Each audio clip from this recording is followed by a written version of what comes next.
अब beauty corner में आप पाएंगे home decor and art effects, cord idols, wall piece, metal art and wall clocks, flower pots and artificial flower plants, latest collection of crockery, stylish range of purse, toys section, packing items, hamper articles, fully air conditioned showroom, lift facility के साथ Vaidya arena, first floor near Digambar Jain मंदिर, बालाघाट। केंद्र की मोदी सरकार द्वारा वर्ष 2023 में नारी शक्ति वंदन महिला आरक्षण अधिनियम बिल प्रस्तुत किया गया था, जिसे विपक्षी दलों का भी समर्थन मिला और ये बिल पास हुआ। लेकिन ताज़ा क्रम में सरकार लोकसभा और राज्यों में विधानसभा की सीटें बढ़ाकर लागू किए जाने के पक्ष में थी, जिसमें विपक्ष का साथ नहीं मिला और वोटिंग होने पर सदन में ये सुधार बिल गिर गया।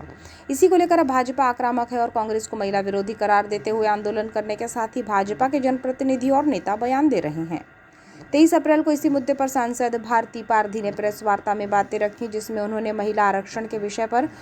कांग्रेस को कोसते हुए दोहरी मानसिकता का बताया। सांसद श्रीमती पारधी ने कहा कि केंद्र सरकार द्वारा संसद का विशेष सत्र बुलाकर महिलाओं को अधिकार देने वाले इस आरक्षण बिल को पास कराने का प्रयास किया गया, जिसमें मंशा थी कि 33% आरक्षण दें, लेकिन वोटिंग में बहुमत नहीं मिला और विपक्षी दलों ने इसे गिराया है। उन्होंने बताया कि ये बिल पहले की सरकारों द्वारा भी लाया गया था, लेकिन इसे प्रभावी नहीं किया जा सका, किंतु मोदी सरकार ने इसे सर्वसम्मति से वर्ष 2023 में पास कराया था, जबकि इसे विस्तृत नियमावली जारी होने की थी। उन्होंने बताया कि सरकार की मंशा थी कि देश की लोकसभा सीटों और राज्यसभा की विधानसभा सीटों में बढ़ोतरी की जाए। क्षेत्रफल की दृष्टि से ये जरूरी था, इसलिए वर्ष 2011 की जनगणना के अनुसार महिला आरक्षण को लागू कर सरकार ये करना चाहती थी, लेकिन कांग्रेस सहित विपक्षी दलों ने साथ नहीं दिया। कांग्रेस को लेकर सांसद ने कहा कि इससे दोहरा चरित्र सामने आया है और कांग्रेस ने महिलाओं का अपमान किया है। जल्दबाजी में इस अधिनियम को लागू किए जाने के सवाल पर सांसद ने कहा कि हमारी सरकार महिलाओं को उनका अधिकार देना चाहती है। आपको बताएं कि मोदी सरकार द्वारा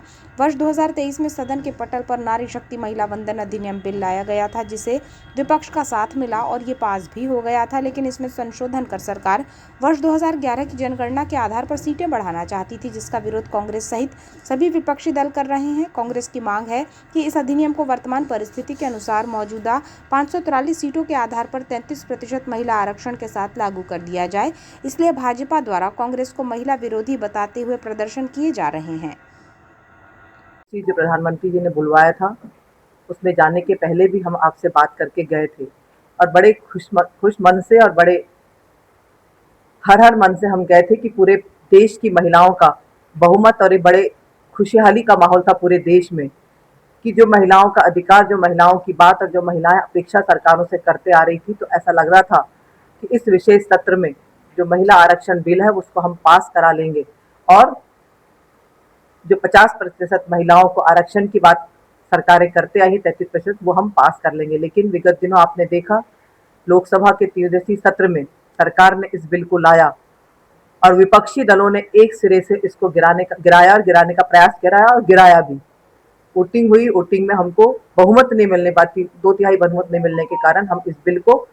पास नहीं कर पाए। जैसे आप जानते हैं, ये बिल कोई नया बिल नहीं था। आदरणीय देवगौड़ा जी की सरकार में भी ये बिल आया था, उसके बाद अटल जी की सरकार आई, अटल जी की सरकार में भी इस बिल को लाया गया, उसके बाद मनमोहन जी की सरकार आई, तब भी यह बिल आया और आज यह फिर से नरेंद्र मोदी जी के नेतृत्व वाली सरकार ने इस बिल को लाया। क्योंकि 33% आरक्षण का बिल तो पास हो चुका था, लेकिन हमारी सरकार का जो मत था कि हम इसको परिसीमन के साथ में, और परिसीमन के साथ इसीलिए चाहते थे क्योंकि आपने देखा, यदि अगर मैं अपनी कॉन्स्टिट्यूंसी की बात करूं तो बालाघाट और सिवनी लोकसभा जो हमारी है, ये 8 विधानसभाओं में विभाजित है।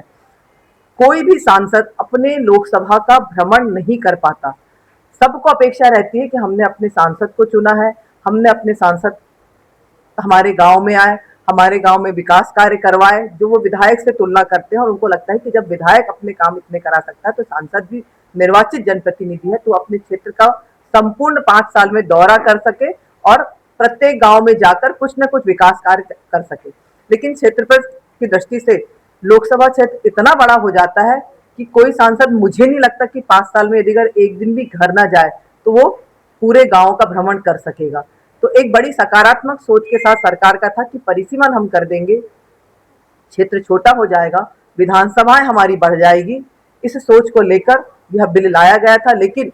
सरकार ने, जैसे आप सब ने सोशल मीडिया के माध्यम से देखा, लाइव टेलीकास्ट में देखा, कि जब इस देश के गृह मंत्री ने अपनी बात रखी, आया कि विपक्षी दलों ने कहा कि क्यों ना आप 50% आरक्षण दे देते। गृह मंत्री ने तब भी उनको रोक कर कहा कि मैं यहीं आपको रोकता हूं और मैं 50% के लिए भी तैयार हूं, बस 1 घंटे का मुझे समय दीजिए, मैं अपने प्रशासनिक कागजों के साथ आपके सामने तैयार हो जाऊंगा, यदि अगर आप 50 की। लेकिन तब भी आपने देखा कि कांग्रेस अपनी कही बात से तुरंत पीछे हट गई।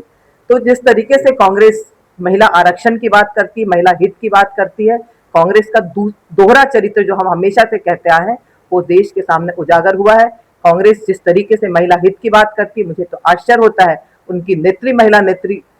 के रहते हुए भी, और जिन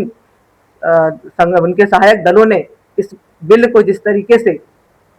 गिराने का प्रयास किया है, इस देश की महिलाओं का बहुत बड़ा अपमान उन्होंने किया है। क्योंकि हमने देखा, चाहे हमारा छोटा सा मध्य प्रदेश हो, यदि अगर हमने आरक्षण दिया है तो हमारे परिवार की, हमारे गांव की वो बहनें आरक्षण के माध्यम से आज सरपंच है, जनपद की सदस्य है, पंच है, नगर पंचायत में है, नगर पालिका में है, विधायक भी हैं कहीं कहीं हमारे जगहों पे, और सांसद जैसे मैं आपके सामने इस जिले ने जो मुझे सौभाग्य प्रदान किया, ऐसे हमारी महिलाओं को जनप्रतिनिधि बनने का सौभाग्य मिला है। निश्चित तौर पर मैं दावे से कह सकती हूँ कि महिलाओं को यदि अगर मौका मिला तो उनमें कितनी सामर्थ्य है, कितनी योग्यता है, जब तक हम उनको मौका नहीं देंगे वो साबित नहीं कर पाएंगी। और मुझे ये कहने में बिल्कुल संकोच नहीं है कि यदि अगर महिलाओं को मौका मिला तो वो पुरुषों से अपेक्षा अच्छा प्रशासनिक क्षमता रखती है और राजनीतिक भी अच्छे तरीके से अपना काम करके दिखाती है।